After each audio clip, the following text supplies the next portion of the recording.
እና ይሄን የመሰለ ውበት ካሜራማን የለውም ነው የምትይ? በህይወቴ ለመጀመሪያ ጊዜ ግልምጫ የሚያምርባት ሴት አየሁ። ስራ የለም እኔ ወንድም ባይሆን ወንድምነቱ ቀርቶብኝ ልትሆን ነው። ለድካምሽ ሃይ ፋይፍ ኢነርጂ ጠጪ ተጉንጭ። እስካሁን ካወራው አብድ ደህና ነገር መኪናው ያንቺ ነው እንዴ? ምን ነው ሳቃልክ? የዚህ መኪና ባለቤት ለመሆን ምን ያንሰኛል? እኔ መሰለ ሸበላባ ጥረትህን ሳላደንቅ አላልኩም፣ ግን ፍቅረኛ አለኝ። ነገር መሻት ናገሪ እጂ ከዚህ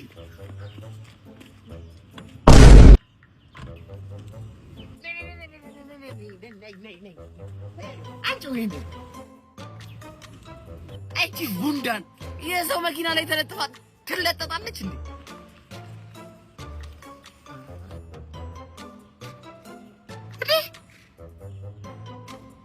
ለማንኛውም ሃይ ፋይፍ ኢነርጂ ድሪንኩን መኪናውም አንተ ጋር ብቻ አይደለም። እሺ ያለው በከሳርኩ ማለፋ ያዋጣም ባዘምቢሊ ሲያከፋን ጓዳተም